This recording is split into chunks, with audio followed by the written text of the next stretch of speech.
बिस्मिल्लाहिर्रहमानिर्रहीम, अस्सलाम वालेकुम। अली सलमान जी टीवी के तमाम नाजरीन को जी स्पोर्ट्स में खुश आमदीद कहता है। जब पीर से लेकर जुमेरात तक रोजाना रात 11:05 पर हम इस महफिल को सजाते हैं आपके लिए और बात करते हैं उस दिन खेले जाने वाले मैचेस के बारे में या उस दिन से जुड़ी स्पोर्ट्स की खबरों के बारे में। आज का दिन जनाब बहुत ही इंपॉर्टेंट दिन है पाकिस्तान स्पोर्ट्स के हवाले से, यानी 11 अगस्त पाकिस्तान स्पोर्ट्स में क्यों इंपॉर्टेंट है ये हम आपको बताएंगे। लेकिन सबसे पहले प्राइम का फॉर्मेट आज की टॉप स्टोरीज।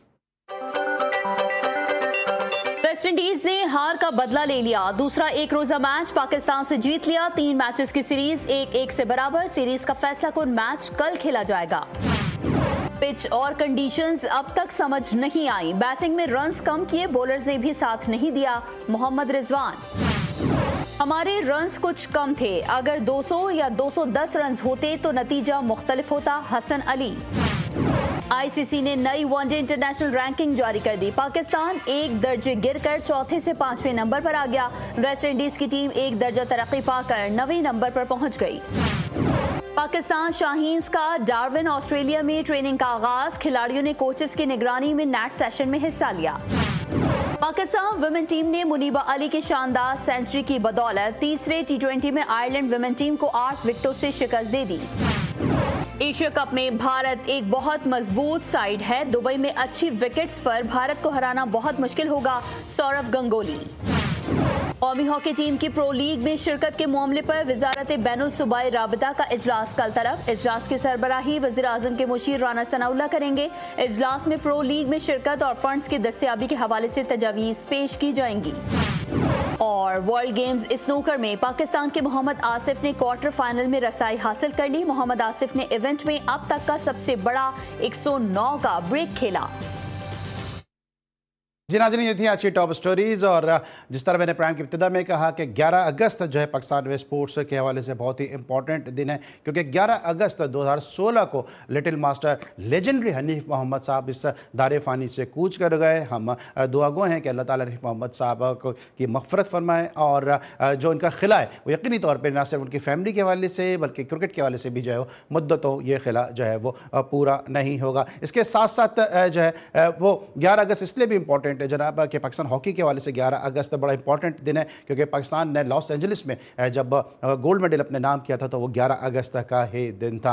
लेकिन आज हम बात करेंगे प्राइम के इस पहले फेज़ में हनीफ मोहम्मद साहब के हवाले से कि लिटिल मास्टर हनीफ मोहम्मद साहब के जिनको आज हमसे जुदा हुए तकरीबन 9 साल हो चुके हैं, उनकी कमी आज भी बड़ी शिद्दत के साथ महसूस होती है, क्योंकि हनीफ मोहम्मद साहब एक ऐसी शख्सियत थे कि जो गुफ्तगू जो किया करते थे तो उसमें भी जो है बहुत ज़्यादा सीखने वालों के लिए बहुत ज़्यादा सीख होती थी। इस हवाले से जनाब chairman Pakistan cricket board Mohsin Naqvi साहब ने भी जो है वो मैसेजेस दिए हैं और हनीफ मोहम्मद साहब के हवाले से उन्होंने कहा कि चेयरमैन पीसीबी मोहसिन नकवी साहब का जो मैसेज किया वो ये है कि लिटिल मास्टर हनीफ मोहम्मद मरहूम को क्रिकेट के लिए शानदार खिदमात पर उन्होंने खराज अकीदत पेश किया है। साथ साथ जो है मोहसिन नकवी साहब ने मज़ीद कहा कि हनीफ मोहम्मद ना सिर्फ एक अजीम बैट्समैन थे बल्कि एक आला शख्सियत के मालिक भी थे और हनीफ मोहम्मद साहब की जो क्रिकेट की शानदार खिदमात हैं इन पर इन्हें खराज तहसीन पेश करता हूँ। हनीफ मोहम्मद की ट्रिपल सेंचुरी का रिकॉर्ड आज भी शायकीन क्रिकेट नहीं भूले। मोहसिन नकवी साहब ने मजीद इसमें इजाफा किया और हनीफ मोहम्मद की उम्दा बल्लेबाजी का हर कोई मद्दा था। एक अच्छा ट्रिब्यूट दिया है चेयरमैन पाकिस्तान क्रिकेट बोर्ड ने लेजेंडरी हनीफ मोहम्मद साहब को। क्रिकेट आज भी इस अजीम बैट्समैन को नहीं भूली और ना भूल सकेगी। हनीफ मोहम्मद ने क्रिकेट के खेल में पाकिस्तान का नाम रोशन किया। इसके साथ साथ उन्होंने मजीद कहा कि हनीफ मोहम्मद जैसे बल्लेबाज एक अरसे के बाद पैदा होते हैं। पाकिस्तान क्रिकेट बोर्ड अपने हीरोज़ की खिदमात का बरमिला एतराफ़ करता है। मोहसिन नकवी साहब ने जिस जेस्चर का मुजाहरा किया उन्होंने मजीद कहा कि पाकिस्तान क्रिकेट के लिए हनीफ मोहम्मद साहब की जो बेमिसाल खिदमात हैं उनको हमेशा जो है वो याद रखा जाएगा। हम हमेशा जो है पाकिस्तान क्रिकेट बोर्ड पे जो है वो तनकीद करते हैं, लेकिन जहाँ कोई अच्छी चीज़ होती है उसकी ज़रूर तारीफ़ करनी चाहिए। और जिस तरह से मोहसिन नकवी साहब ने एक तवील मैसेज दिया हनीफ मोहम्मद साहब की खिदमात के हवाले से, उनकी आज इस डेथ एनिवर्सरी के दिन के हवाले से यकीनी तौर पे हम बहुत ज़्यादा मशकूर हैं chairman cricket board Mohsin Naqvi साहब के एक लेजेंड को उनके शाया निशान तरीके से जो इन मैसेजेस के ज़रिए ट्रिब्यूट पेश किया गया। लेकिन यकीन माने कि जी स्पोर्ट्स और जी टीवी कभी भी अपने हीरोज़ को नहीं भूलता है। यही वजह है कि हम हनीफ मोहम्मद साहब के हवाले से और दीगर हीरोज़ के हवाले से गाहे बगाहे अपने शोज़ में जो है वो मुसलसल जो इनकी खिदमात हैं उनको जो है हम रिपीट करते देते रहते हैं। इस वक्त मेरे साथ मौजूद हैं हनीफ मोहम्मद साहब के साहबजादे, खुद क्रिकेट का एक बहुत बड़ा नाम शोएब मोहम्मद साहब, उनको शो में खुश आमदीद कहते हैं। अस्सलाम वालेकुम शोएब भाई।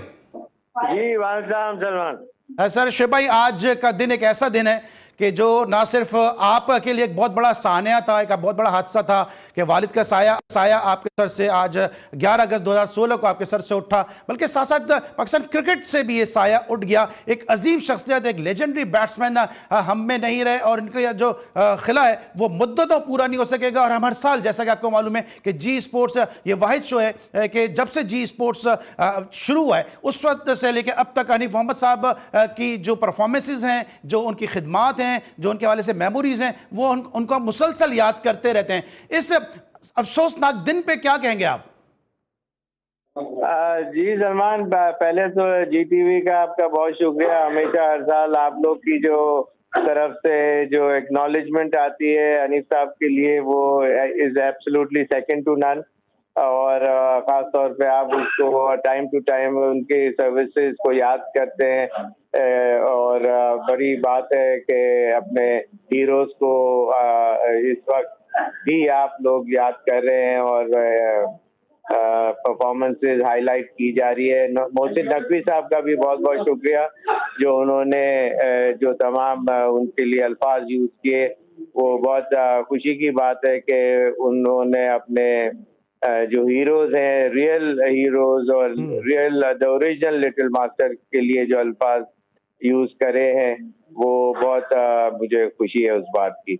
लेकिन जैसे उन्होंने कहा कि बहुत अरसे के बाद पैदा होते हैं इस तरह के प्लेयर, तो मैं नहीं समझता कि इस तरह के प्लेयर पैदा हुए हैं। इसलिए कि जब पाकिस्तान का नाम कोई नहीं जानता था, वो इंडिया का हिस्सा समझता था, तो इनकी परफॉर्मेंसेस से ये दुनिया में पता चला कि जो पाकिस्तान एक अलग एंटिटी है, अलग मुल्क है। इनके वर्ल्ड रिकॉर्ड से पता चला कि लोग जब पाकिस्तान का नाम लेते थे तो वो कहते थे हनीफ की कंट्री, बगैर एड्रेस पे सिर्फ हनीफ मोहम्मद लिखा हुआ होता था तो घर पे वो आ जाया करते थे लेटर। तो ये एक्नॉलेजमेंट जो है या इस तरह की सर्विसेज या परफॉर्मेंसेज हैं जो, और वो नहीं देखने में आई। उसके बाद कैप्टन बोले कि अगर हनीफ नहीं खेलेगा तो हम ये टेस्ट मैच हार जाएंगे। हाफ फिटनेस के ऊपर भी जब मैच खिलाया गया तो जब सेंचुरी की तो इंडिया से वो मैच वहाँ जीत मिली। तो इस तरह के 30 दिन के किश्ती के सफर के बाद वर्ल्ड रिकॉर्ड कर देना, आज के कोई प्लेयर को आप अगर बैटिंग पे खिला दें या 30 दिन का ले ऑफ पीरियड कर दें तो वो बल्ला पकड़ना भी शायद भूल जाएगा। लेकिन वहाँ world record against West Indies जैसे प्लेयरों के सामने कर देना, ये बस कुदरत का ही कमाल था जो उन्होंने हनीफ साहब के लिए रखा था। ये एजाज़ात और अल्लाह पाक का बेता कि वो उन्होंने इस तरह से इस खानदान को पूरी दुनिया में, और नाम ही ऐसा है मोहम्मद का कि इससे बड़ा तो नाम है ही नहीं पूरी दुनिया में, और उसके साथ अटैच कर देना। हम लोग इतने छोटे हो के फैमिली के नाम से मशहूर हुए पूरी दुनिया में, इससे ज्यादा क्या खुशी की बात हो सकती है या इससे ज्यादा क्या किसी को आप। बिल्कुल सही। अच्छा शोएब भाई, अभी हमने हेडलाइन में देखा कि मोहम्मद रिजवान का एक स्टेटमेंट आया कि हम अभी तक पिच को नहीं समझ सके, कंडीशन को हम नहीं समझ सके। ये इतनी बड़ी जो सपोर्टिंग स्टाफ की फौज जाती है पाकिस्तान टीम के साथ, वीडियो एनालिसिस है कि एनालिस्ट के हवाले से कहा जाता है कि उनके जो एनालिसिस हैं वो जो है वो मामलात को समझने में मदद देते हैं। लेकिन हनीफ मोहम्मद साहब ने कैसे ब्रिजटाउन बारबाडोस में 337 रन की इनिंग खेल ली, ना वीडियो एनालिस्ट थे, ना हेलमेट थे, ना प्रोटेक्टिव गार्ड थे, ना प्रॉपर क्रिकेटिंग गियर्स थे, सामने जो है वो वेस्ट इंडीज के जो तेज रफ्तार बॉलर थे और 5 फुट 7 इंच के जनाब हनीफ मोहम्मद साहब थे। उस वक्त ये सारी बातें नहीं होती थी। आपको लगता है कि अब स्किल्स की कमी है और बिला वजह के जो लैम एक्सक्यूजेस किए जाते हैं? देखिए, ये सबसे बड़ा नुकसान ही पाकिस्तान टीम को इसी चीज का है कि डिपेंडेंट कर दिया गया है दूसरों के कंधों पे। खेलना एक बैट्समैन ने अकेले है, और उसके पीछे 5 किस्म के लोग, उसके साइकोलॉजिस्ट, हेड कोच, कैप्टन की अलग, फिर बैट्समैन की अपनी सोच, फिर इस तरह के जो दूसरे जो एंटोराज ऑफ सपोर्ट स्टाफ, वो क्या क्या बताएंगे और इंसान क्या कहाँ कहाँ सोचेगा। तो और तो उस वजह से ये इंसान की जो सबसे जो मेन प्रायोरिटी है, समझाते थे कि जो कंसंट्रेशन लेवल जो है वो आपका सबसे हाई होना चाहिए, हिम्मत आपके पास जबरदस्त किस्म की होनी चाहिए। फिर फिटनेस लेवल आज के प्लेयरों का दिखाने के लिए तो बहुत है कि शायद ज्यादा पुशअप लगा सके, लेकिन वो cricketing fitness is a different ball game, और सिर्फ एक ट्रैक के ऊपर ज्यादा भाग लेना वो कमाल की बात नहीं है। आपका फुटवर्क कंप्लीट होना चाहिए, आपकी टेक्निक टॉप क्लास होनी चाहिए, against difficult condition, trouble waters में से आपको कैसे निकलना है उसका आर्ट आना चाहिए। इस किस्म की और बहुत सी आर्ट ऑफ बैटिंग के अंदर चीजें फॉल करती हैं, और वो चीजें वो लोग बता सकते हैं कि जिन्होंने जो खुद उस चीज से गुजरे हो। ये पूरा सपोर्ट स्टाफ में से एक पाई का भी इनका एक्सपीरियंस नहीं है जो ये चीजें बता सके, और उसकी वजह से ये प्लेयरों को नुकसान होता है। इस तरह के जब टॉप क्लास कोचेस के ऊपर आप कहते हैं कि जी हमने इसको हायर कर लिया, उसको हायर कर लिया, तो मैं इसी वजह से बहुत सी दफा टीम के ऊपर बात करता हूं कि ये इनकी परफॉर्मेंसेस अच्छी नहीं है। आप लोग भी कहते होंगे कि ये चीज बार बार क्यों कही जा रही है कि पाकिस्तान गलतियां कर रहा है। गलतियां कर रहा है तो हम बात कर रहे हैं, गलतियां नहीं करेगा तो फील्डिंग के अंदर शुएब भाई, कंसिस्टेंसी का एक बड़ा इशू है, और साथ साथ कहने को तो हमारे पास जो सपोर्टिंग स्टाफ है, जो हमारा बैटिंग कंसल्टेंट है, बॉलिंग कंसल्टेंट है, कहने को तो हम शायद वो फिल इन द ब्लैंक कर देते हैं, लेकिन आप ये समझते हैं कि हमारे साथ एक बहुत बड़ा जो इशू है वो ये है कि कभी कोई थ्रो डाउन अच्छी करा रहा होता है तो हम उसको पाकिस्तान का बैटिंग कंसल्टेंट लगा देते हैं, कभी कोई अंडर 13 की जो है वो कोचिंग अच्छी कर आया तो हमने कहा यार ये अंडर 13 में बहुत अच्छा है, अंडर 16 में बहुत अच्छा है, अंडर 19 में बहुत अच्छा है, इसको पाकिस्तान की टीम का बैटिंग कोच लगा दो, या पाकिस्तान टीम का फील्डिंग कोच लगा दो, या बॉलिंग जो है वो जो कोच लगा दो। ये हम सिर्फ जो है नामों को रख रहे हैं, लेकिन हम ये नहीं देख रहे हैं कि क्या उसने इंटरनेशनल क्रिकेट का फ्लेवर चखा हुआ है या नहीं चखा हुआ, या इस टेंस सिचुएशन में किस तरह से परफॉर्म किया जाता है।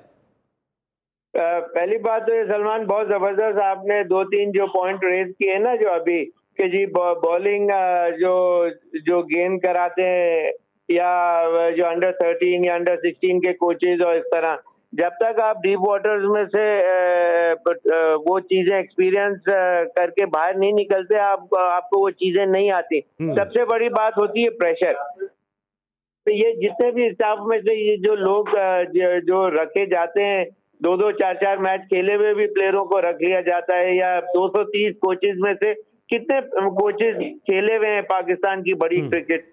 हार्डली 98% भी नहीं खेले हुए। इसी वजह से या उनके जो यंगस्टर्स हैं वो पर आके इसलिए क्रम्बल कर जाते हैं कि उनको उस वेब में से, उस मुश्किलात में से बाहर निकलने का आर्ट नहीं सिखाया जाता प्रॉपरली। टाइम एंड अगेन उसको ग्राइंड कराना पड़ता है, फिर जाके उसको समझ आती है एक बच्चे को, और फिर वो जब पाकिस्तान टीम में आता है तो वो सीखा सिखाया होता है। पाकिस्तान के अंदर ज्यादातर स्टूडेंट की तरह पाकिस्तान टीम में प्लेयर आते हैं, जबकि उनको होना चाहिए teacher. You can't be a student right at the top of the ladder, you got to be a teacher for when representing your country. तो इस किस्म की चीजों की वजह से ये नुकसानात होते हैं। लेकिन वही बात है जो आपने पॉइंट आउट किया कि थ्रो डाउन जो करा रहे हैं उसको पाकिस्तान टीम का बैटिंग कोच बना दिया। देखिए वो कंफर्ट जोन में वो प्लेयर है, कंफर्ट जोन के अंदर आप एक दफा आ गए, अपना कंफर्ट जोन देखना शुरू कर दिया, तो फिर कभी भी आप मुश्किलात को हैंडल करने का वो नहीं। हम तो प्रोग्राम कर सकते हैं, हम अपनी आवाज पहुंचा सकते हैं, लेकिन आप तो क्रिकेट खेले हुए, आप समझते हैं कि इस वक्त जो डायरेक्शन है पाकिस्तान क्रिकेट बोर्ड की वो ना समझने की है ना समझाने की है, क्योंकि ड्यूरिंग द आपका फर्स्ट क्लास टूर्नामेंट चल रहा है, आप पावर हिटिंग कैंप लगा देते हैं, अब उसमें प्लेयर को यह समझ में नहीं आता कि मारना कब है और रोकना कब है। और जिस तरह भी आप खुद भी बॉल को बड़ा अच्छा लेफ्ट किया करते थे, और आप खुद ये बात करते हैं कि बॉल को लेफ्ट करना मारने से ज्यादा मुश्किल है, तो प्लेयर्स भी अब बड़ा घूम में आ गए। देखिए, जो अच्छा बॉल है उसके ऊपर आपने बचना होता है ना। अब 10वीं स्टंप पे बॉल बाहर जा रही है और आप उसको ब्लॉक कर रहे हैं, इसका मतलब आप सिर्फ ब्लॉक इसलिए कर रहे हैं कि विकेटों में ना चली जाए, आपको पता ही नहीं है कि जी थर्ड आपका ऑफ स्टंप किधर है। तो इस तरह से जो मुश्किल या जो तो अच्छी सर बॉल आपको होती है बाबर का भी उसको फिर बाबर का भी यही इशू नजर आता है कि उनको भी समझ में आ रहा है मिडिल की बॉल पे प्रॉब्लम है? किसको? बाबर आजम। हाँ नहीं, बाबर आजम के साथ ये है कि वो अपने स्टाइल ऑफ प्ले में फंसे हुए हैं कि मैं कोई स्पेशल शॉट खेल के अपने पब्लिक को दिखाऊं, स्पेशल शॉट ऐसा खेलूं कि मेरी वाह वाह हो। इसी के उनकी कवर ड्राइव्स और लोगों ने इतनी तारीफ की, इसमें कोई शक नहीं कि वो बहुत खूबसूरत खेलते हैं, लगते भी बहुत खूबसूरत है। लेकिन बात यह है कि ठीक है। हर वक्त वो आपको अब बॉलर्स और दूसरे एनालिसिस करके आते हैं, तो वो अगर आपको 2-4 वही ठीक है। वाले शॉट खिला के आपको फंसाने की कोशिश करते हैं, और जब दूसरी बॉल आती है तो उसमें उनको मुश्किलात ठीक। होती हैं। तो अगर आप अपने उस स्टाइल को पकड़ के, इसलिए कि आपको कभी हाँ। सिंगल डबल पे सेंचुरी करनी ठीक। होती है, कभी उसमें किसी भी इनिंग में चौके ज्यादा मिलते हैं। तो it's a blend of mixture of both basically. ठीक। आपको बच के भी खेलना है, आपको एक टाइम पे फ्लो ऑफ रन्स आसानी से खुद ब खुद भी मिलता है, और किसी टाइम के ऊपर आपको बिल्कुल ब्लॉक करना पड़ता है कि आउट ना हो, ऐसे शॉट खेलने पड़ते हैं। तो वो चीजें लॉन्ग इनिंग्स के लिए ये चीजों की रिक्वायरमेंट है। इट्स और इसके लिए फिर शोएब भाई वही बात आ जाती है, फिर सिखाएगा कौन? फिर इसके लिए तो वही प्लेयर चाहिए जिसने इंटरनेशनल क्रिकेट देख खेली हुई हो। और शोएब मोहम्मद साहब जैसे लोगों से हम इस्तेफादा करने को तैयार नहीं है, क्योंकि जाहिर सा उन्होंने अच्छी की है और ये फिर अपनी जो है वो चीज़ें सिखाएंगे जिसको शायद पाकिस्तान क्रिकेट बोर्ड सीखना नहीं चाहता। Sir thank you so much for your valuable time कि आज के इस खुसूसी दिन के मौके पर आपने जी स्पोर्ट्स के लिए वक्त निकाला और हनीफ मोहम्मद साहब के हवाले से हमसे गुफ्तगू की और पाकिस्तान क्रिकेट को भी हमने डिस्कस किया। ब्रेक लेंगे, वापस आएंगे, मजीद गुफ्तगू करते हैं।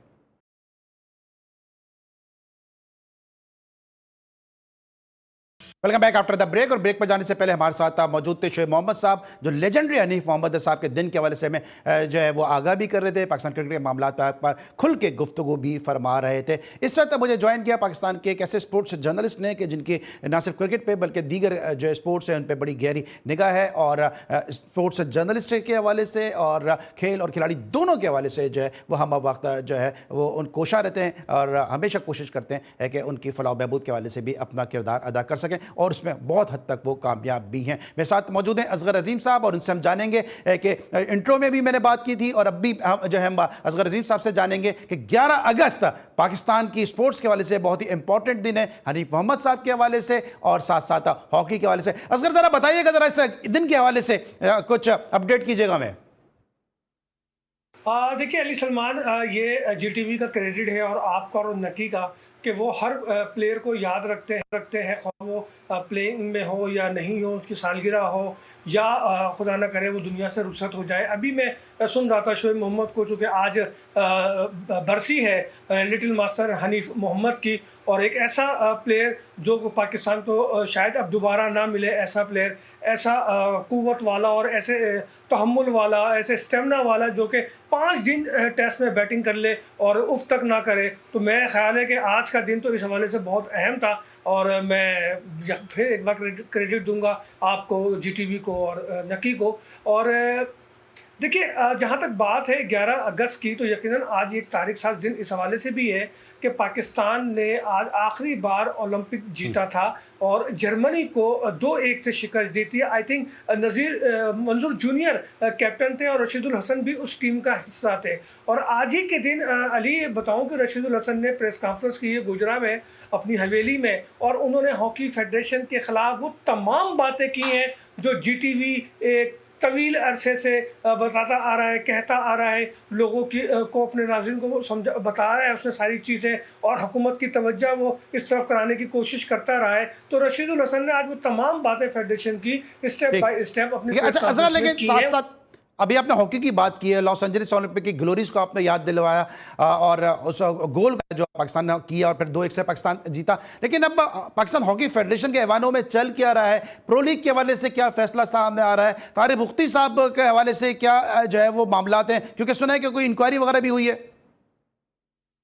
देखिए अली, खबर तो ये है कि इससे पहले कि मैं कल बुलाए जाने वाले इजलास की बात करूं मैं आपको बताता चलूं कि शायद हुकूमत को कुछ ख्याल आ गया है। मेरी इत्तला के मुताबिक जो मेरे ज़राए बताते हैं कि आज तारिक बुक्टी साहब जो कि सदर है पाकिस्तान हॉकी फेडरेशन के, बहुत ज़्यादा परेशान हैं। आज को उन्हें फ़ोन ना करें, पता नहीं कुछ उल्टा सीधा ना वो कह दें, क्योंकि उनको मेरी इत्तला के मुताबिक शोकाज़ हुआ है। उस शोकाज़ में उनसे पूछा गया है कि आप पाकिस्तान हॉकी पीएसबी ने जो अब तक फ़ंड दिए हैं उसके क्लियर हिसाब क्यों नहीं दे रहे, और जो दीगर मामलात हैं और जो आपने टूर किए हैं उस टूर का हिसाब किताब क्यों नहीं दे रहे, किसकी इजाज़त से, कौन सी इन्विटेशन पे आपने टूर किया। फिर इस्लामाबाद ऑफिस के बारे में उनसे पूछा गया है। इसी तरीके से दीगर जो माली और गैर कानूनी इक़दाम हैं उन सब चीज़ों के बारे में उनसे पूछा गया है। और ऐसा लगता है कि अब तारिक बुक्टी साहब का फेडरेशन से चल चलाओ का वक्त आ गया है। इसके साथ साथ बताऊं कि कल जो है प्रो लीग के हवाले से एक बड़ा अहम इजलास होने जा रहा है बैनुल सूबाई राब्ता कमेटी, बैनुल सूबाई राब्ता वजारत के तहत, चूँकि राना सनाउल्लाह इसकी सदारत कर रहे हैं। सेक्रेटरी फाइनेंस और सेक्रेटरी बैनुल सूबाई राब्ता, DG sports board, Pakistan hockey federation के नुमाइंदे और दीगर लोग इस इजलास में मौजूद हैं। और उसमें ये डिस्कस किया जाएगा कि आया प्रो लीग में पाकिस्तान को जाना चाहिए या नहीं जाना चाहिए। और फिर जो डिमांड की गई इतनी बड़ी रकम की 70 करोड़ या 60 करोड़ रुपए की डिमांड है, तो वो रकम जो है कैसे अरेंज हो। गो के हॉकी फेडरेशन ने एक ऑफर दी है।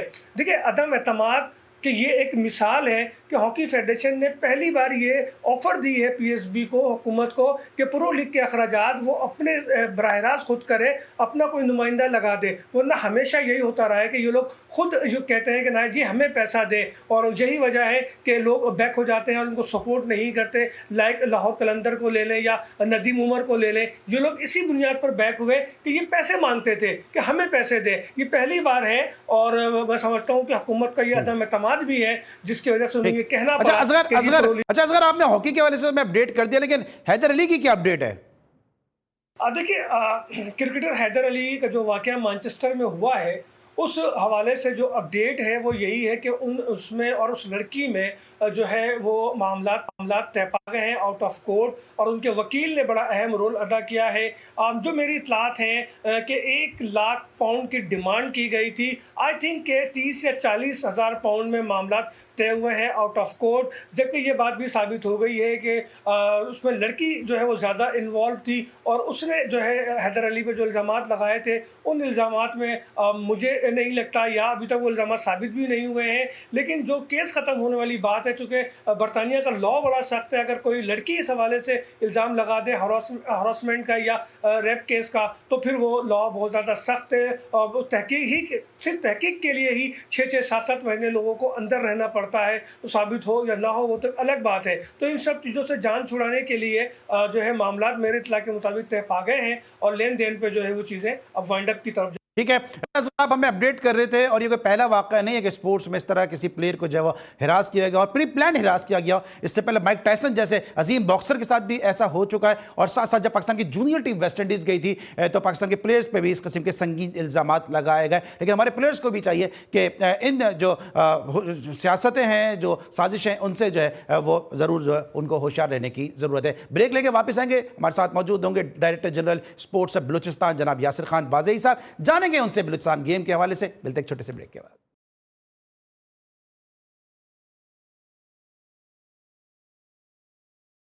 Welcome back after the break. और ब्रेक पर जाने से पहले असगर अजीम हमारे साथ मौजूद थे, जो मैं अपडेट कर रहे थे मुख्तलिफ जो इवेंट्स के हवाले से। इस वक्त मेरे साथ मौजूद हैं बलूचिस्तान से एक ऐसी ज़बरदस्त शख्सियत है कि जिनकी मौजूदगी से बलूचिस्तान में स्पोर्ट्स जो है इस वक्त स्पोर्ट्स सरगर्मियों का हब बना हुआ है। डायरेक्टर जनरल स्पोर्ट्स बलूचिस्तान जनाब यासिर खान बाज़ई साहब ने मुझे ज्वाइन किया, और उनसे हम जानेंगे बलूचिस्तान के गेम्स के हवाले से कि बलूचिस्तान गेम्स का आगाज़ हो रहा है। अपडेट कीजिएगा यासिर खान बाज़ई साहब बलूचिस्तान गेम्स के हवाले से। जी सलमान, 12 तारीख से हमारा बलूचिस्तान गेम्स शुरू होने जा रहा है, और ये फॉर द फर्स्ट टाइम हम इसको on the pattern of Olympics and national games organise कराने जा रहे हैं। इसमें बलूचिस्तान के तमाम डिवीजन्स का दस्ता आएगा, इंक्लूडिंग क्वेटा, और वो मुख्तलिफ गेम्स में लड़कियों के मुकाबले होंगे, और ऑलमोस्ट वी आर एक्सपेक्टिंग कि इसमें लगभग 5000 एथलीट्स और ऑफिशियल्स हिस्सा लें। बाज़ई साहब, कौन से खेलों के मुकाबलों का इनेकाद हो रहा है बलूचिस्तान गेम्स में? जी, पॉइंट टेबल पे जो गेम्स हैं वो हमने ऐसे गेम्स चुने हैं जो बलूचिस्तान के हर अजला में खेले जाते हैं, like cricket, football, badminton, table tennis, futsal, और कुछ इंडोर गेम्स हैं, कुछ ट्रेडिशनल गेम्स हैं। ठीक है। बलूचिस्तान में फुटबॉल का अभी टूर्नामेंट बड़े कामयाबी के साथ जो है मुकम्मल हुआ, फिर बलूचिस्तान गेम्स आप कराने जा रहे हैं, इसके बाद क्या प्रोग्राम है स्पोर्ट्स के हवाले से? जी, इसके बाद हम कराने जा रहे हैं ऑन द पैटर्न ऑफ जो आपने हमारी एक सक्सेस बयान की, फुटबॉल गोल्ड कप। इसी तरह हम क्रिकेट का सीएम गोल्ड कप कराने जा रहे हैं in the end of August and early September.